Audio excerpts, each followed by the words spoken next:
Dieu nous parle. Chaque jour, Charles et Carole vous présentent la leçon de l'école du sabbat.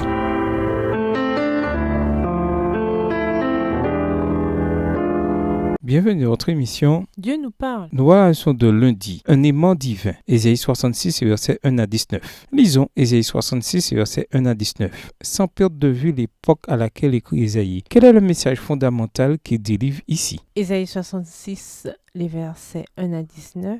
Ainsi parle l'Éternel, le ciel est mon trône et la terre mon marchepied. Quelle maison pourriez-vous me bâtir et quel lieu me donneriez-vous pour demeure? Toutes ces choses ma main les a faites et toutes ont reçu l'existence, dit l'Éternel. Voici sur qui je porterai mes regards, sur celui qui souffre et qui a l'esprit abattu, sur celui qui craint ma parole. Celui qui immole un bœuf est comme celui qui tuerait un homme. Celui qui sacrifie un agneau est comme celui qui romprait la nuque à un chien. Celui qui présente une offrande est comme celui qui répandrait du sang de porc. Celui qui brûle de l'encens est comme celui qui adorerait des idoles. Tous ceux-là se complaisent dans leur voix et leur âme trouve du plaisir dans leurs abominations. Moi aussi je me complairai dans leur infortune et je ferai venir sur eux ce qui cause leur effroi, parce que j'ai appelé et qu'ils n'ont point répondu, parce que j'ai parlé et qu'ils n'ont point écouté. Mais ils ont fait ce qui est mal à mes yeux et ils ont choisi ce qui me déplaît. Écoutez la parole de l'Éternel, vous qui craignez sa parole. Voici ce que disent vos frères qui vous haïssent et vous repoussent à cause de mon nom. Que l'Éternel montre sa gloire et que nous voyions votre joie, mais ils seront confondus. Verset 6. Une voix éclatante sort de la ville, une voix sort du temple. C'est la voix de l'Éternel qui paie à ses ennemis leur salaire. Avant d'éprouver les douleurs, elle a enfanté avant que les souffrances lui vinssent. Elle a donné naissance à un fils. Qui a jamais entendu pareille chose? Qui a jamais vu rien de semblable? Un pays peut-il naître en un jour? Une nation est-elle enfantée d'un seul coup? À peine en travail, Sion a enfanté ses fils. Ouvrirai-je le sein maternel pour ne pas laisser enfanter, dit l'Éternel? Moi qui fais naître, empêcherai-je d'enfanter, dit ton Dieu? Réjouissez-vous avec Jérusalem. Faites d'elle le sujet de votre allégresse. Vous tous qui l'aimez, tressaillez avec elle de joie, vous tous qui menez deuil sur elle.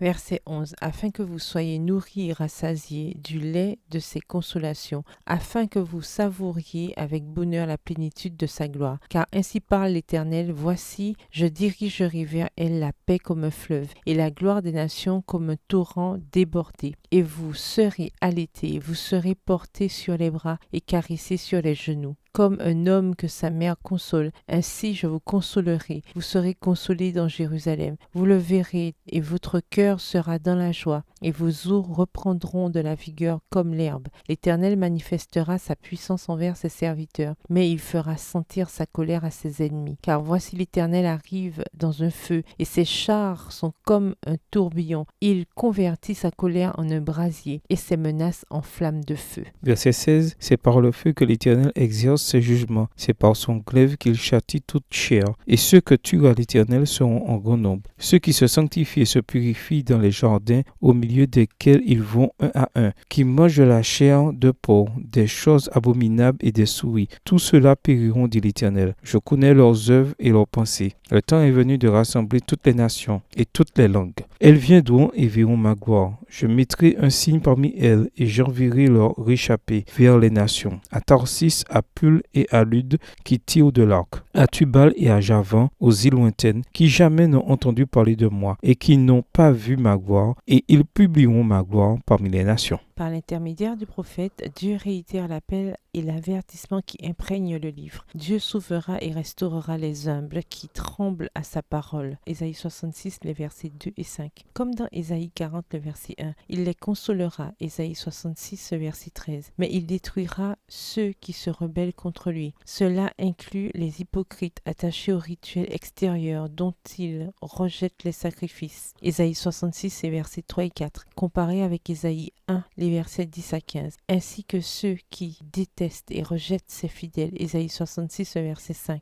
Cela inclut également ceux qui se livrent à des abominations païennes, Ésaïe 66, verset 17, comme celles pratiquées au temple à Jérusalem, Ézéchiel 8, les versets 7 à 12. Lisons Ésaïe 66, verset 3. Que dit le texte ici? Quels principes spirituels y sont révélés? Comment pourrait-on exprimer la même idée, mais dans le contexte du christianisme et de l'adoration contemporain? Ésaïe 66, verset 3, celui qui immole un bœuf est comme celui qui tuerait un homme. Celui qui sacrifie un agneau est comme celui qui romprait la nuque à un chien. Celui qui présente une offrande est comme celui qui répandrait du sang de porc. Celui qui brûle de l'encens est comme celui qui adorerait des idoles. Tous ceux-là se complaisent dans leur voix et leur âme trouvent du plaisir dans leurs abominations. En quoi Dieu est-il un aimant qui attire les nations à lui? Lisons Ésaïe 66, versets 18 et 19. Ésaïe 66, versets 18 et 19. Je connais leurs œuvres et leurs pensées. Le temps est venu de rassembler toutes les nations et toutes les langues. Elles viendront et verront ma gloire. Je mettrai un signe parmi elles et j'enverrai leur réchappé vers les nations, à Tarsis, à Pul et à Lude, Tyr de l'Arc, à Tubal et à Javan, aux îles lointaines, qui jamais n'ont entendu parler de moi et qui n'ont pas vu ma gloire, et ils publieront ma gloire parmi les nations. Suite à la destruction de ses ennemis, Ésaïe 66, versets 14 à 17, Dieu révèle sa gloire, de sorte qu'il devient un aimant pour attirer les peuples à Jérusalem, à comparer avec Ésaïe 2, les versets 2 à 4. Il établit un signe parmi eux, qui n'est pas précisé ici, mais qui renvoie apparemment au dernier signe mentionné par Ésaïe. Dieu donne à son peuple la joie et la paix, et il restaure leur pays. Ésaïe 55, versets 12 et 13. Quand il révèle sa gloire en restaurant son peuple après la destruction, c'est un signe de sa faveur restaurée, tout comme il avait donné à Noé le signe de l'arc-en-ciel après le déluge. Genèse 9, les versets 13 à 17. Lisons Ésaïe 66, verset 5. Que signifie trembler à sa parole? Pourquoi le Seigneur veut-il que nous tremblions à sa parole? Si vous ne tremblez pas, qu'est-ce que cela indique peut-être sur la condition de votre cœur? Ésaïe 66, verset 5.